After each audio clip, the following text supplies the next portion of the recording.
Good evening, everyone, and welcome to the Prostate Forum of Orange County, California.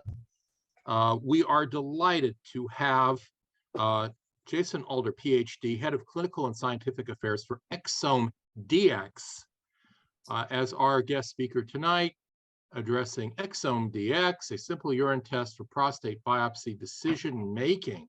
Exciting area because people just don't want to have biopsies of any kind without knowing they need them.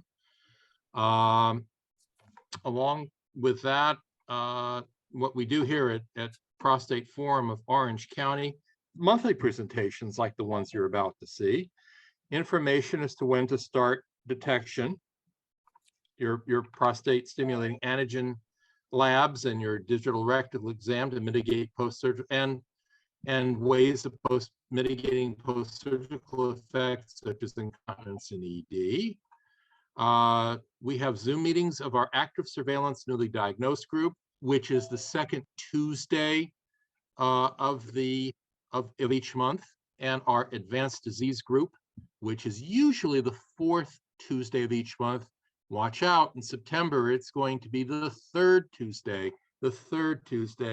Watch your email, and we'll be giving you a link, and be sure to pencil in the third Tuesday for advanced support.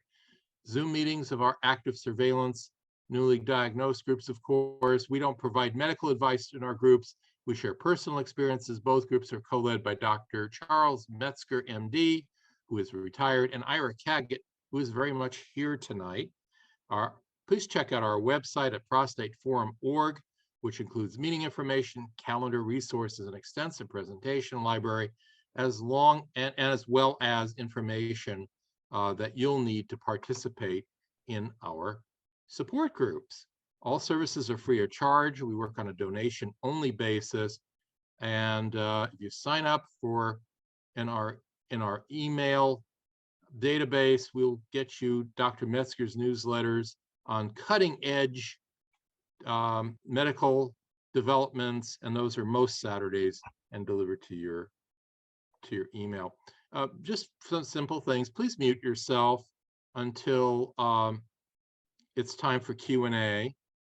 We would prefer that you put your questions in the chat box, and I will start out by giving Jason your questions by reading them out of the chat box, and then if things get more complicated, we need to get deeper into the woods, then you can unmute yourself and we'll have a dialogue going up and back. About our presenter, Dr. Alder is head of scientific affairs for ExoDx. He has extensive experience in prognostic and predictive testing in urologic oncology, and has played critically important roles in development of prostate and bladder cancer assays at different companies. He has published on genomic and non-genomic risk assessment methods for prostate cancer, and he's familiar with most of the available molecular and genomic testing for the disease. He has a dual Bachelor's of Arts in Biology and History from Alfred University, an MS degree in immunoparasitology from Texas A&M University, and a Ph.D. in molecular biology from Birmingham University. He did his postdoctoral fellowship at Shearing Plough Pharmaceuticals. And now I'm going to fade into the background and turn this over to Dr. Jason Alder. Thank you, sir. Very much. All righty. So I'd like to thank everyone for the time and for the invitation to speak tonight. It's really a joy of ours to be able to speak to your group, and very happy for the opportunity. What I'd like to do is give you some information on a very exciting gene expression assay and how it can help men who come to your group who fit the right profile take advantage of an advanced assay or an advanced test such as this one. So now I'm going to switch screens. You should have slides. You should see the next slide. The goals that I'm going to cover tonight in an abbreviated format, because I want to leave plenty of time for any questions, is what the clinical need is for the test, which is called the ExoDx prostate test. It's also known colloquially as epi. So you're going to hear me refer to it as epi tonight. It's not an EpiPen. It's a epi is the name of the test. I'm going to tell you about exosomes briefly because they're really the exciting science that's behind the epi test. I'm going to tell you how the test works and why it's unique, show you a little bit of the data that we've generated and published over the years, and then give you some clinical cases to show you how it can help men in early detection of potential prostate cancer. So the clinical challenge is to help understand which men likely will need a prostate biopsy and which men can safely defer a biopsy. And this is a challenge that is tied to, as I'm sure people in your group know, the United States Preventative Services Task Force, which is several years ago said, actually it was in around 2013, said that we shouldn't be doing as much PSA testing. And how could we bring some additional clarity to the PSA results that we were getting? In fact, the National Cancer Comprehensive Network, the NCCN, asked for specific biomarkers that would improve the specificity of detection. And so what I'm going to talk to you briefly about tonight is the EPI test, which is filling this unmet need biomarker that can help improve the specificity of detection to allow men to make with their physicians a more informed decision about whether they need a prostate biopsy. So what's the proper balance between biopsying a man and not biopsying a man who is at risk for prostate cancer? You know, on one side of the scale are the potential biopsy complications that include the obvious ones, such as pain, fever, hematospermia, and of course, in my opinion, the worst is infection, because we have anywhere from 1 to 4 men who have infection post-biopsy, even though they're prophylactically treated with antibiotics. So you don't want to expose men to side effects and complications unnecessarily. But at the same time, on the other side of the scale, we know that distant metastasis is increasing. You can see from 2009 to 2016, this is just some of the data that's been published over the last 3 years, showing that as PSA screening has decreased, the incidence of bad disease has actually increased. So what's the proper balance? You don't want to miss bad cancer, but you don't want to over biopsy. Well, I've taken some liberty with some of the popular culture. And if you're a fan of The Matrix, I always thought that this particular movie, if you haven't seen it, you could see it and see what I'm speaking about. This particular movie, I think, illustrates the problem really well. If you have a PSA test, it used to be described as taking a pill that would increase your likelihood of finding cancer. And so I always thought that this particular part of the movie where you're offered a pill to make a choice about what you want your future to be is actually how PSA used to be described by some people. Specifically, if you have a PSA less than 10 nanograms per mil, it's really impossible to tell which man with a PSA less than 10 nanograms per mil actually has prostate cancer, and if it's aggressive prostate cancer or clinically significant prostate cancer. And so at the end of the day, the ExoDx prostate assay or the EPI test helps you make a decision about whether you should have a biopsy or you could safely defer one or not by your risk of finding concerning prostate cancer. So I've covered the complications, and this is just, if you wanted to take notes, this is the source of all the numbers for the rates of these various infections. You know, it was interesting. I'll point out the blue circle on the bottom.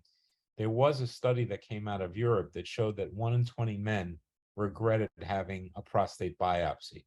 So there is decisional regret as well as the physical complications, and they're all sort of associated, as you would expect.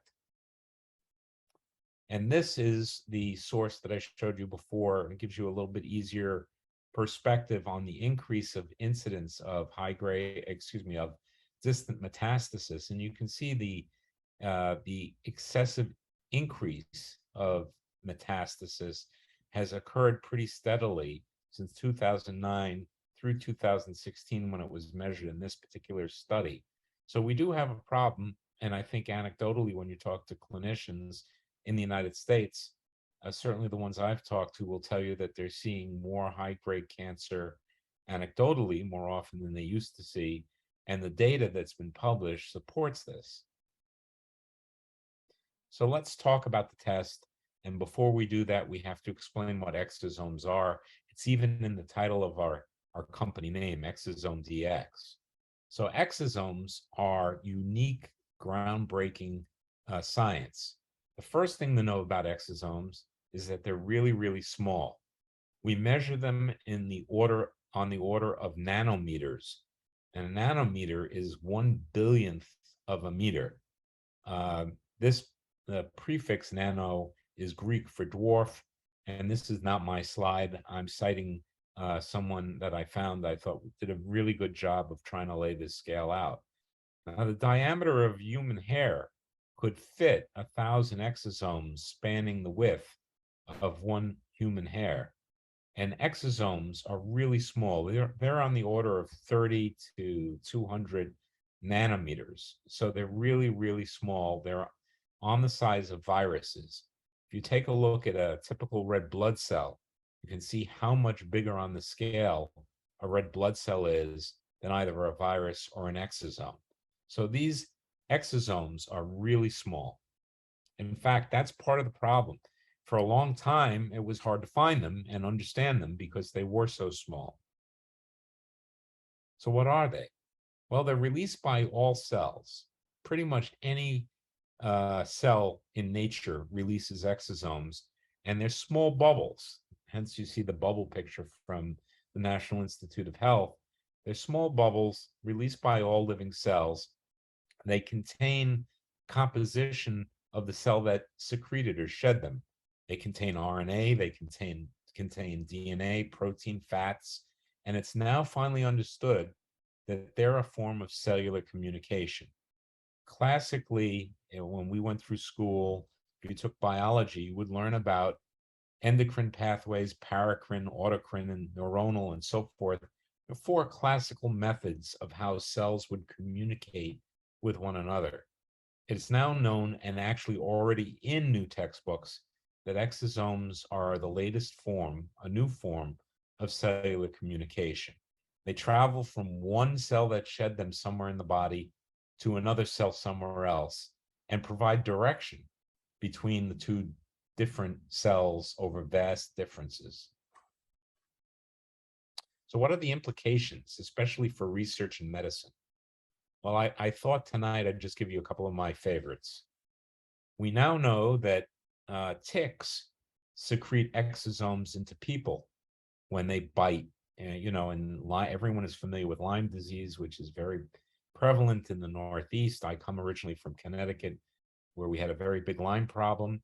Well, ticks secrete exosomes that contain viruses into humans. That's now known. Schistosomes. Many years ago, I worked in immunoparasitology, and that's a schistosome you're looking at. It infects many millions of people, especially in Africa and developing nations. It's now known that exosomes play a role in parasitical infections, such as schistosomes. Memory and learning. Published data shows that exosomes are part of pathways that help us and may be keys to solving certain memory-related diseases, such as Alzheimer's. And then for therapeutics, people are actually investigating these small microvesicles as a way of delivering drugs to humans to cure various diseases, because these exosomes have specific receptors and can be targeted to specific tissues or organs, carrying drugs that would be delivered just to those locations. And then my favorite is space. And if, once again, you're a fan of popular culture, you'll recognize this Amazon TV show And the reason I've included that in a rocket is because there's a lot made about humans hypothetically growing up in space off the Earth, where physiological changes will impact these humans, and over time, their systems will change.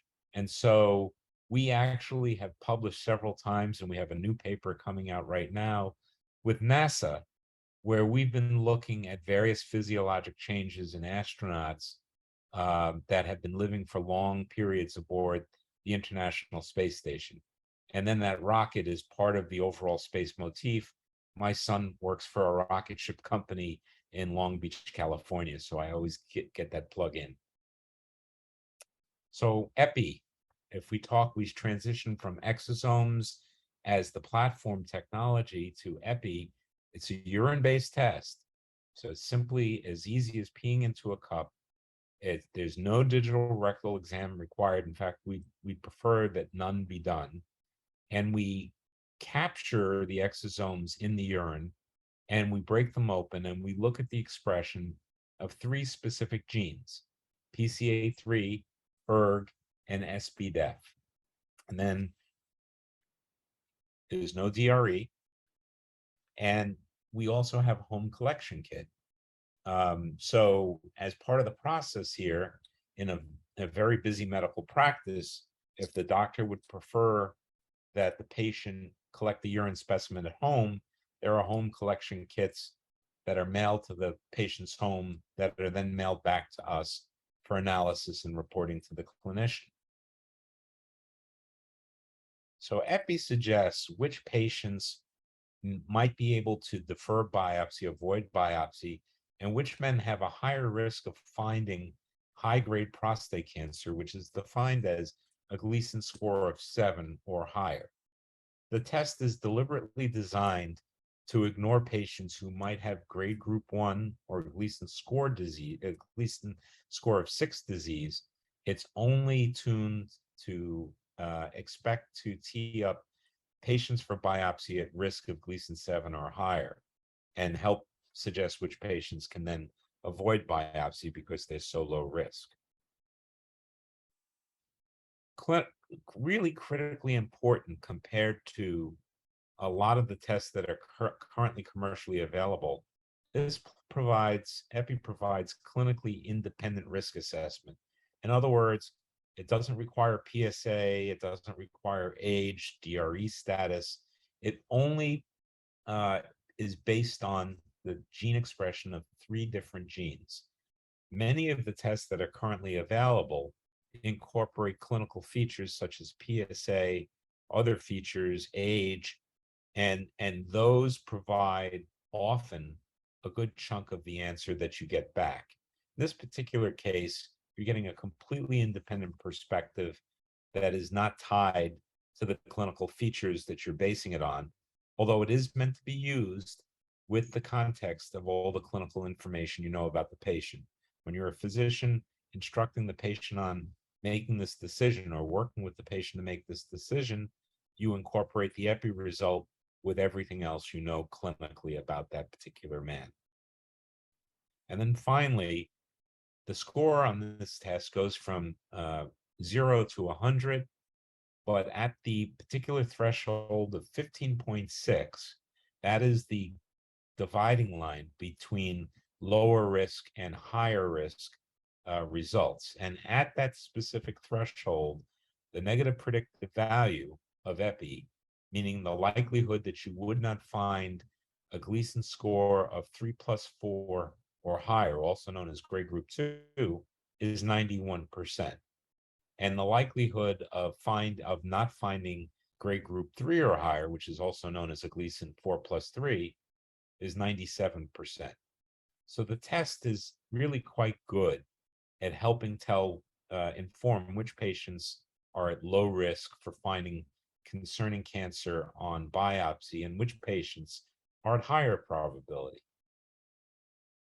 So what's the data behind this? I'm going to just go over 3 or 4 slides on data, and then if you have any questions, happy to talk about it. You'll find this information on our website as well. And please understand that I am deliberately only focusing on some of the high points.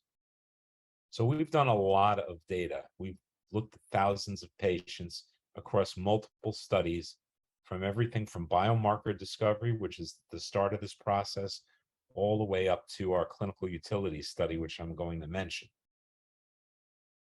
Lots of different papers have been published over time. This is giving you an idea of that. But I want to call your attention to the first study, which I will in 1 second. The one thing that I'd like to point out about all these studies that I've shown at a very high level is they're all prospective clinical trials. That means that the trials were designed up front, patients were enrolled and then followed. That's not always done, but all of these studies are prospective blinded trials representing thousands of patients from multiple clinics across the country. The second point is that regardless of the study, we only focus on men in the most difficult to assess population, those men who are 50 or older with PSAs 2 to 10. Doesn't mean you can't use the test in men who have a PSA of 11 or 12 or are 35 years old.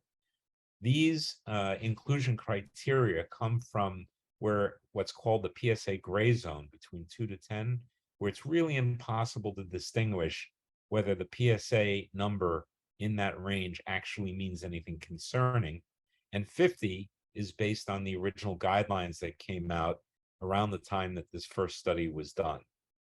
What we've found from all these studies is that EPI has excellent performance, better than clinical features that are currently used, standard of care, nomograms, and it does it all on its own. It's standalone, doesn't add any clinical features to drive the score up. If you were allowed to send in a blank sample of urine, you could do that and get an answer. You obviously won't be able to do that because there's regulatory issues, but technically you could send in just urine without knowing anything else about the patient and get a score.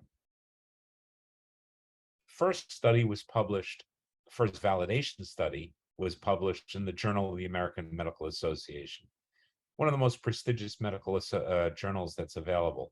It was a large prospective trial, over 1,563 men.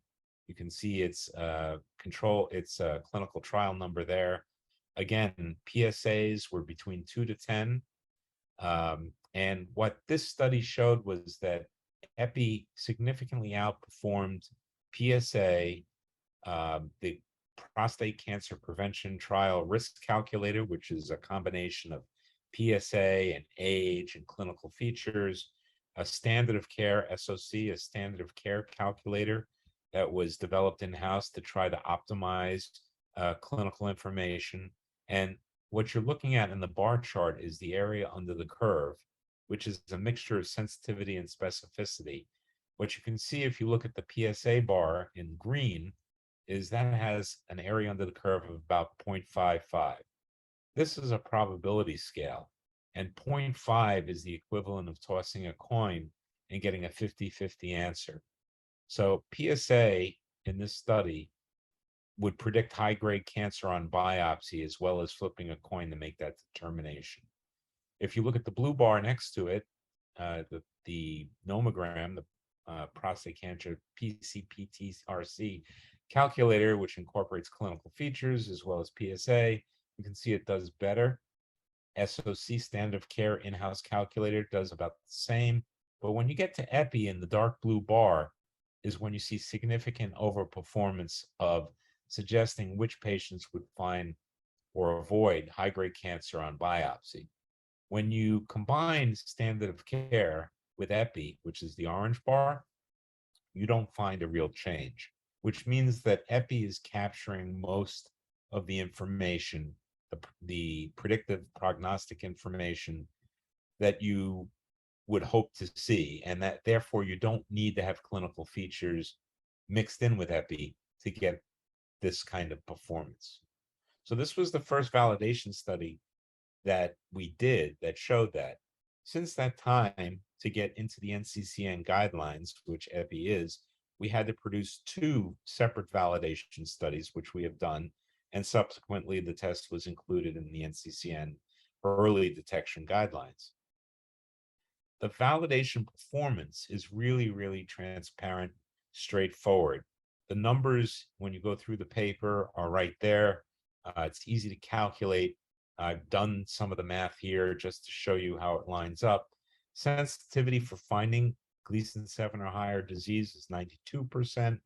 And as I mentioned, the important metrics of negative predictive value are quite high for either greater than or equal to 3+4 7 disease, or greater than what's currently known grade group 3, or 4+3=7 high grade cancer. So it does a really, really good job of helping suggest which patients, if you did a biopsy, you wouldn't find concerning cancer on. I want to quickly tell you about our clinical utility trial. There are two types of studies that all diagnostic test companies have to do to get coverage. One is validation or validation trials, like the trial I just showed you. And the other are clinical utility to show that the test actually does change how physicians make decisions with patients.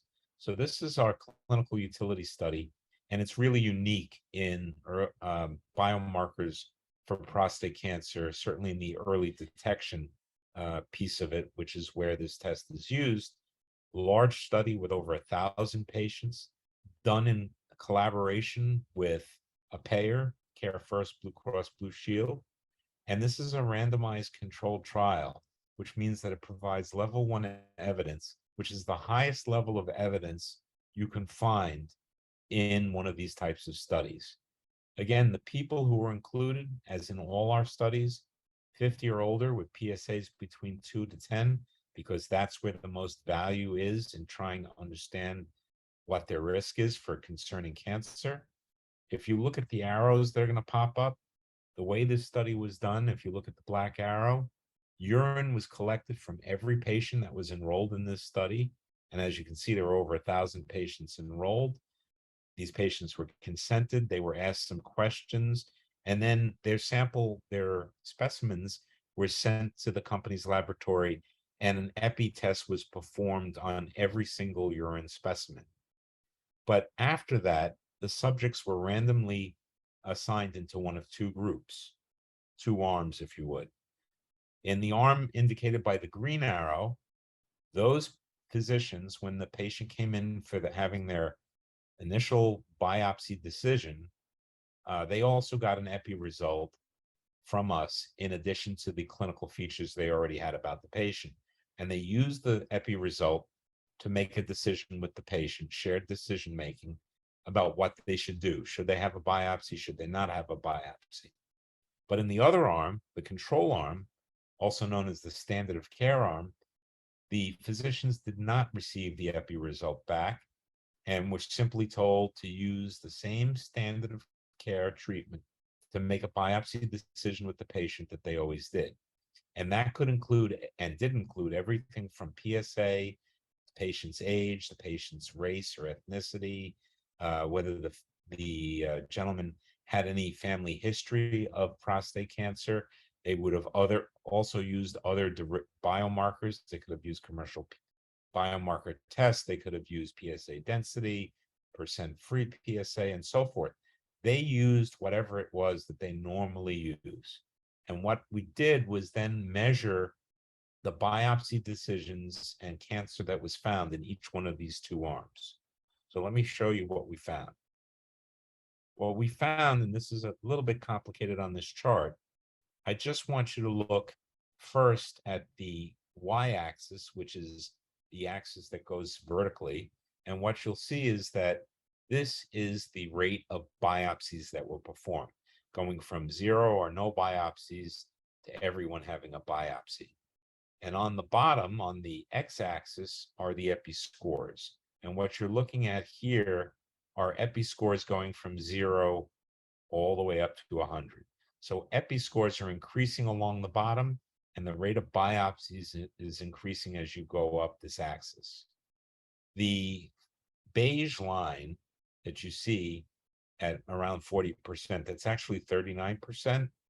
that is the actual rate of biopsying in the standard of care arm.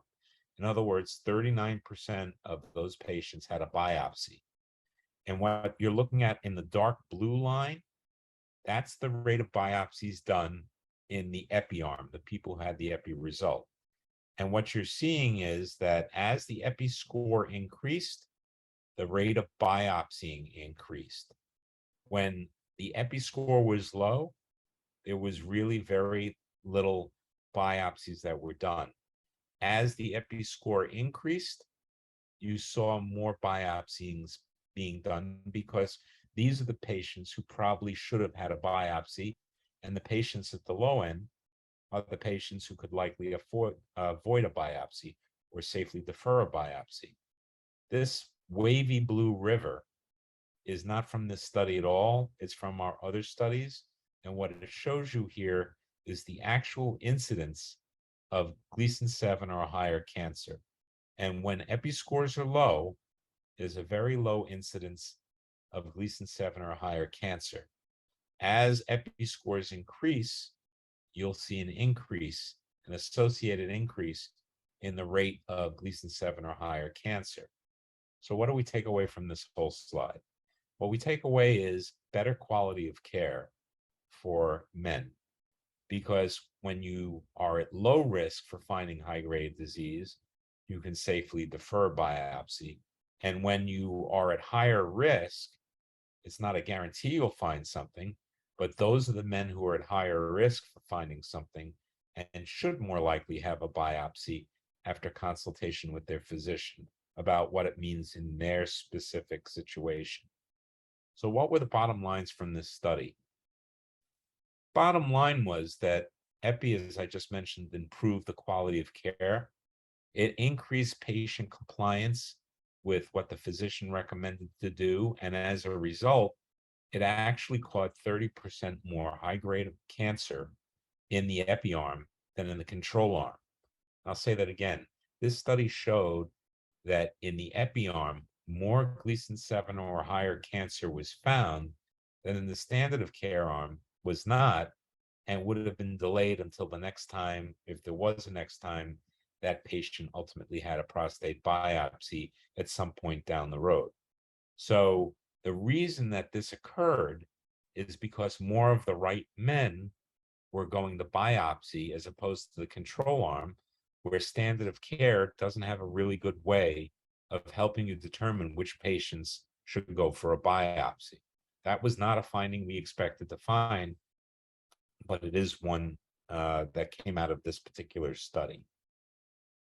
I'm going to mention MRI very, very briefly, simply because I know that it's widely used, and there are some physicians who think they don't need to use biomarkers because they use MRI.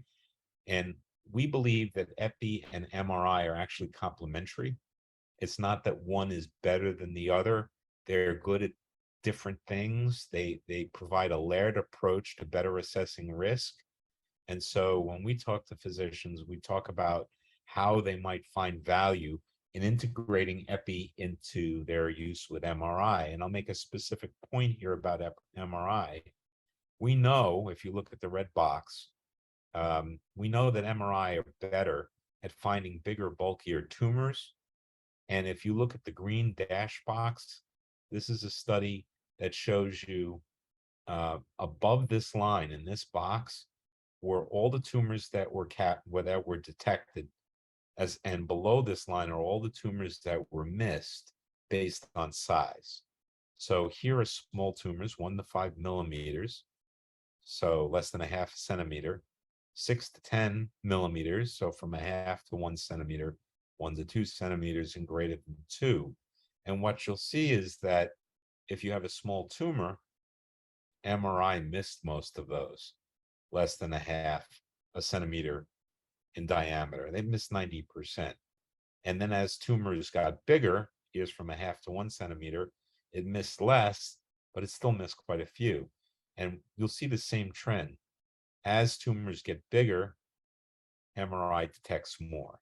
So if I had more time, I'd spend more time discussing MRI, and perhaps it'll come up in the questions. But all of these technologies, whether it's MRI or biomarkers, are risk assessment methods. They have strengths, they have weaknesses, they're not 100% one way or the other. And the best way to consider them is to look at what each one brings to the table that's best and how to combine them or integrate them in a way provides better clinical care. And I'm going to show you one study that hypothesized how to do that from the University of California at San Francisco. Everyone had a biopsy. Everyone in this particular study also had a biomarker, commercially available biomarker. Epi was in this particular study. We had nothing to do with it, but it's worth showing. And so I'm going to just show you the results related to Epi. And basically here, they wanted to see how many MRIs and or biopsies they could avoid using Epi or using MRI alone or using PSA density and so forth. And this algorithm number 4, which is when you put Epi in front of MRI in this particular study, they estimate that you could avoid not only 43% of the biopsies, defer 43% of biopsies, but and only miss less than 5% of Gleason 7 or higher, which could also avoid almost 40% of MRIs. So this study, while it has its limitations, is useful because it's one of the few studies that looks at how to try to combine a biomarker like Epi together with imaging to provide an overall better answer to save and defer biopsies and images that might not be needed in men and tee up other patients where it would be more likely to be needed. So let me quickly close with a few case studies. The value in the clinic, these are all real patients, by the way. You can see that there are 4 different patients. They have very similar ages for 3. One's a much younger man. The rest are very close in age. 2 of them are Caucasian, 2 are African American. Their PSAs are really very similar. It's really very hard to say who's concerning or not because of their just total PSA. They have different levels of percent-free PSA, and 3 of them had PSA density numbers. So, for example, this patient would be considered by density to be very low risk, and this one not so much. And unfortunately, we didn't have density for this particular gentleman. We had MRI at this time only on one patient. He had a PIRADS 3, which means that it's really unclear how concerned you are about him because PIRAD 3 is a real grab bag of low risk, no risk, or high risk cancers.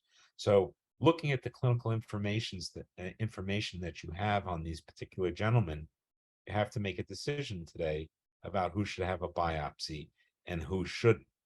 And so you have race, you have various PSA metrics, and in one case you have MRI, but that's pretty much all you have. If you layer on Epi on top of that, these are the actual results. So the first gentleman had a very high Epi. They've actually, the first 2 actually both had high Epis. In one of them, we didn't find anything concerning, which I'll talk about in 1 second. In the other, the patient was biopsied and found to have high-grade disease. If you look at the other 2, who you'd consider potentially more at risk because they're both African American, which are known to be at higher risk, they both had low Epi scores, and they actually both didn't find any cancer at all. So let's come back very briefly to this. Why was this patient found to have benign tissue, no cancer found? Well, there's 2 possible answers for that when you're a physician doing any of these biomarker tests, but specifically Epi. In one case, the biomarker test could be incorrect. And then the other possibility is that the biopsy that you're doing misses about 50% of cancer. So if you get a high-risk Epi result and you don't find any cancer, we don't know whether it's because there's no cancer and the test was wrong, or because the standard trust biopsy just didn't find the tumor. And therefore, that patient, depending on the doctor you're talking to, might be watched more closely over time. One last slide on value in the clinic. These are 1,300 men, not from our studies, the 1,300 men we've reported on. And I selected them so they all have a very narrow range of 4 to 6 nanograms per ml. In other words, these men are essentially the same in terms of PSA, and they're all between 60 to 70 years old. We don't have any really young men. We don't have any really old men. We've tried to make this group homogeneous. And what you can find is about 30% of these men have epi low risk results. And these are the men that doctors would have one kind of discussion about whether you could safely defer a biopsy based on what else they know about you. And these are the men who are at higher risk, and the risk does go up until about 50, where it maxes out. But here you'd see increasing risk. And these men have a very different discussion with their physicians. The point is, you can see the discrimination in risk over men, 1,300 men, who essentially look the same to a doctor today. There's no way to take these men and discriminate risk much more broadly. If you used one of the existing nomograms to do this, you would find they'd only differ by a few percent, depending on the other features that are added. So this shows the value of adding a molecular assay that has good performance to assessing risk for this population of men. So in conclusion, EPI addresses PSA issues that were originally mentioned by the task force, United States Preventative Service Task Force. It answers the NCCN request for biomarkers that improve the specificity of detection. It guides more of the right men to either avoid biopsy or have a biopsy based on their risk. It's based on novel science and extensive published data. It's in the NCCN guidelines. It's covered by Medicare. And I think I'll close once again with the most important point. It does not have any clinical features to color it. It gives you an independent risk assessment that is truly a unique perspective as you and your physician are talking about what is the best for you. So with that, I'd like to thank you today and hope to be able to answer any questions. Well, thank you, Jason, for taking this time with us. What an exciting addition to a diagnostic regimen. And as I understand, this isn't just for prostate cancer. You're actually working on this on a number of different cancers. Yes, we are working. We actually have a kidney transplant test under development with Thermo Fisher, and we have other tests and other tumor types available as well. I mean, under development. And you said this is covered by Medicare. Is it covered by other insurance providers? The insurance, so insurance varies greatly, private insurance across the country. We're at the point now where we're going to private insurers to get coverage, one insurer at a time. However, and I usually don't talk about that, our sales team would talk about that. They have an extensive program they'd be happy to talk to you about that minimizes any potential issues and makes it convenient. We want patients and men to be able to take advantage of this test. Well, that's good because we have two questions here about cost. One coming from Toronto, Canada, who wants to know, one, is the test available in Canada? And two, what does it cost? But I assume that that cost is in Canadian dollars. Sure. And in Canada, it is not at the moment available. Although having said that, if you reach out to the company's customer service and ask them if there's a way to obtain it in Canada, the situation might have changed now. You might be able to find that you could do that. The cost, the list price for the test, which is just the list price, I think is $795, but the amount that people pay out of pocket is typically much less than that. And the way to find out what it would be in your particular scenario is for you to reach out to the company and talk to them about your situation, and they'll be able to talk to you about what it would be. You know, there's a lot of discussion here about how to give services to people who are low income, and it looks like from the structure of Kaiser Permanente, they're going to be getting something like 1 million more members courtesy of the state of California. Is this test available in the Kaiser Permanente system? I think the answer I think would be, I think patients would have to request it. I don't think it's directly available at the moment. I think they have to request it for that. The challenge with all of these new types of diagnostic assays, and by new, you can be in the marketplace for several years, is it's a really laborious process of first obtaining Medicare coverage and then going through one insurer or closed system at a time to do that. And that's what we're in the process of doing. I think having patients request something like this certainly helps raise attention to the need for it with various systems.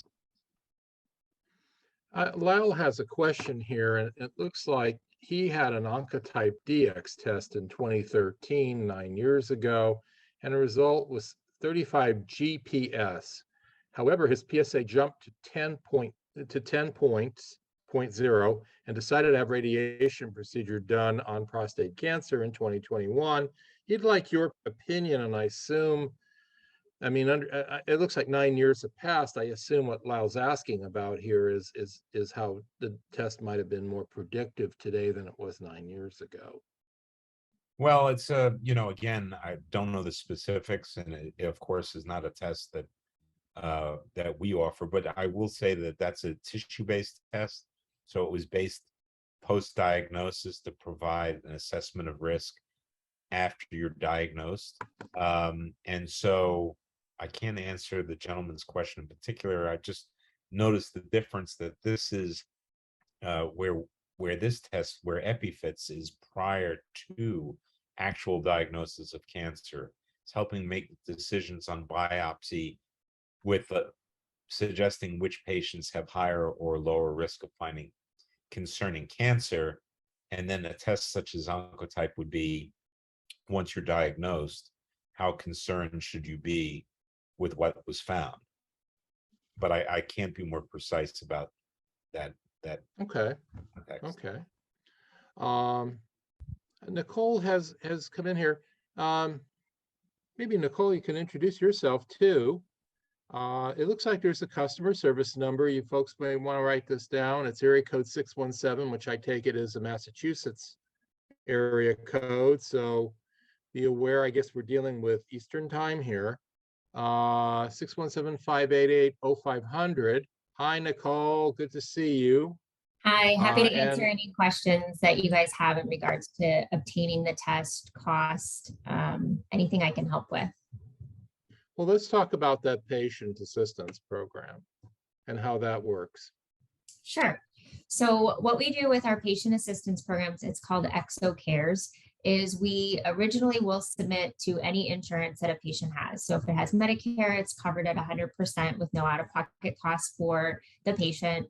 A lot of Medicaid and some commercial plans as well will cover. If there's any out-of-pocket that would be pushed to the patient, we enroll them in ExoCares, which will reduce the cost to the patient based on their household size and income level.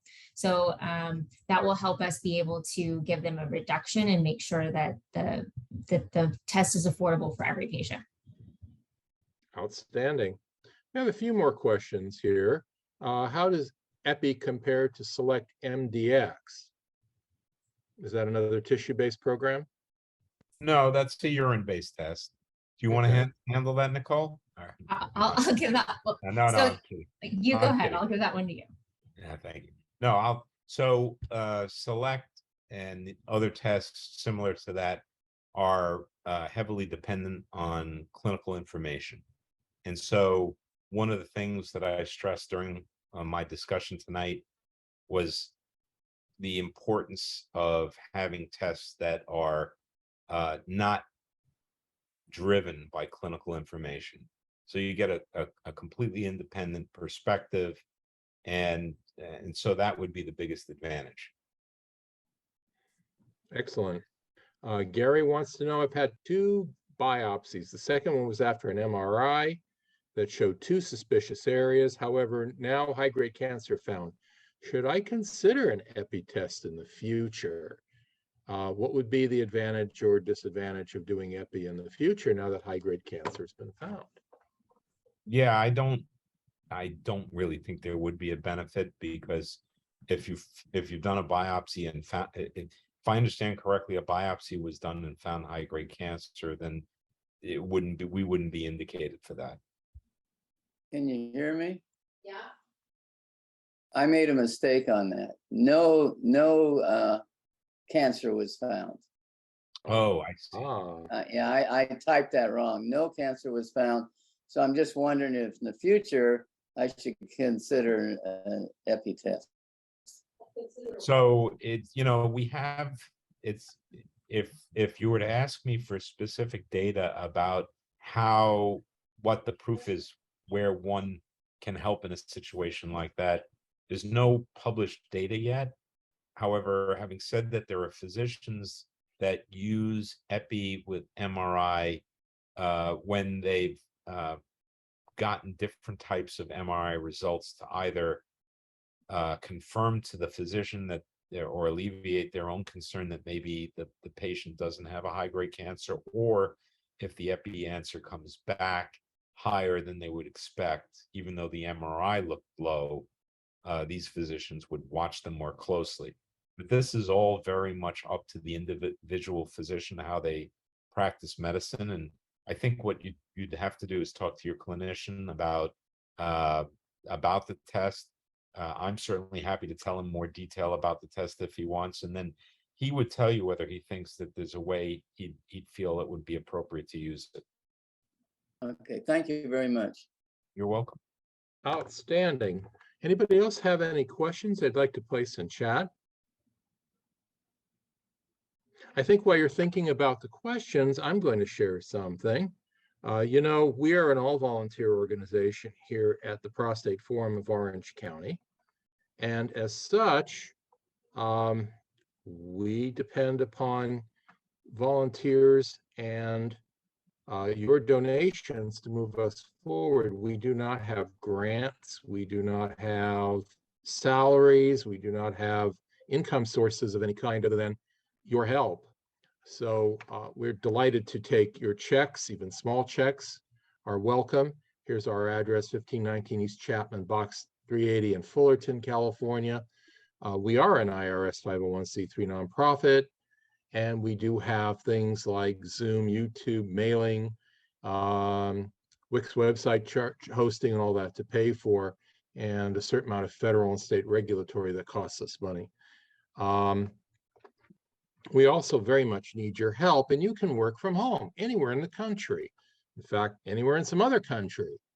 We need your time and expertise. Brian McAvoy, who's here tonight, is our Chief Technical Officer, needs your help with putting our videos and other important information on our website. He will train you. Yes, you can work from home. Email him here if you're interested, prostateforumoc@gmail.com, and please include your contact information. Long term, we would very much thank you to help us if you put us in your will or your trust, and also keep us in mind for donations to your required minimum distribution accounts, your 401k, 403b, and so forth, IRAs. Contact your accountant, have your accountant contact us, and we will work out required minimum distribution. Contact us again, prostateforumoc@gmail.com. Thank you very much. Let me open this up once again to questions. Does anybody else have any questions? Well, I think this was very interesting. We do have a little more time if either you or Nicole want to talk a little bit more about Exosome DX and what you're doing. You mentioned kidney transplants, certainly other cancers. We're doing Exosomes are a platform And the person who started Exosome as a company a number of years ago, it was probably in 2013, he actually is one of the top 4 or 5 figures in exosome science in the world. And so the technology that we have is, what we can do with exosomes internally in our laboratories are usually cutting edge, because these things are so small and so hard to work with. So currently we have we've had for quite some time, we've had research use only kits on the market for different types of cancers, and we're looking to come out with new clinical assays for different cancer types, regardless of whether it's urologically based or not. Right now, the only clinical test offered by the company at the moment is the epi test, as we mentioned. The other test is in development now for kidney transplant with a partner company. And then everything else that we're talking about is something that will roll out over the next few years, depending on where it is, in its own development. I can tell you that some of the exciting stuff that we can do, we'll be giving a presentation on this in a few weeks, is to focus on the science that we can do. In epi, we're only measuring the expression of 3 genes to give you an answer. But we have the ability, using this technology, to do something called full transcriptome analysis, meaning that every gene, 26,000 genes, produce RNA molecules. We have the ability with exosome science to do full transcriptome analysis, meaning to interrogate all of the genes that are producing RNA in the body. That's one of the many different types of things we can do. So we have a very active division that works with pharmaceutical companies, looking to answer questions that they have, usually very specific to one therapeutic compound. So there's a lot here. The exosome that is seen in urology is really a very small tip of this iceberg of things that's underneath. It's just the most visible piece of it. And for that reason, please stay in touch with us, stay in touch with Dr. Metzger, and please keep us in the loop about what's cooking, because we want to have you both back. I'd love to One come other back. question. I'm sorry, go ahead. No, I was just going to say I'd love to come back at some point and tell you some of the new developments. Please stay in touch with Dr. Metzger. Ira, who is with our education department and runs our support groups, is Exosome company the same as PCA3 company that did urine tests? Oh, that's a great question. So PCA3 is one of the three genes we look at in exosomes. PCA3 is a biomarker that's found in urine and was offered by another company for many years, for quite some time. And it's had mixed success in the marketplace over time, because to collect it, you'd have to do a vigorous prostate massage that I gather patients and doctors, neither one wanted to do. So that was the reason that it wasn't successful. What we've done is we have PCA3 as one of the 3 genes in exosomes. And, what we're doing is, you can find biomarkers floating for free in the urine, but what we're doing is actually consolidating and capturing them in these small bubbles, and that concentrates the signal. One of the reasons that exosomes are so good for diagnostics is because you're getting a very concentrated amount of signal versus noise. Whereas if you were measuring, for example, free biomarker, free cell-free DNA, which is what some people do, or circulating tumor cells, those types of things are very small signals that get swamped out by the noise that surrounds them. What we're doing is, exosomes allow you to greatly amplify the signal you're looking for. So they're sort of a natural fit for diagnostic applications. Outstanding. Does anyone have any other questions? Here's one. Gary, why can't EPI be used to detect other kinds of cancers? It actually is being used to detect other kinds of cancers. It can be. You can measure, not epi. Epi is specifically tailored to prostate, but Okay. the exosome approach can be used for any type of cancer. It would be different genes. Exosomes are really the platform, and which genes you look at will depend on which cancer you're interested in. So these are all specific to breast cancer, pancreatic cancer, and so on Well, down the line. when you're looking at gene expression, you're looking for genes that are turned on or turned off in specific disease states. And so which genes are the ones you want to look for are going to vary tremendously by what you're interested in looking for. Colon cancer will be completely different than prostate. Lung cancer will be different again. You're going to want to find the first part of any one of these new diagnostic assays being produced is something called Biomarker Discovery, where you look for specific molecules that are important in that disease state and being either really overproduced, turned on, or turned off. And those are the ones you start to target to see if you can make a diagnostic assay, if that makes sense. If Yeah, you it think of does. biomarker, yeah. Okay. Anybody else? Well, we want to thank you, Jason, for your time. Nicole, as I've said earlier, please stay in touch with Dr. Metzger, and we very much look forward to having you back. Very, very, very exciting area of medicine right now with a lot of promise. Oh, thank you With very that, much. go ahead, I'm sorry. No, I thank you for the opportunity to speak to your group. Really appreciate it. Yeah. Thank you. With that, watch your email for support groups and watch it for presentations for next month in September, October, November. No presentations in December. Have yourself a wonderful evening. We look forward to seeing you in our support groups. Have a good night, everybody. Good night. Thank you.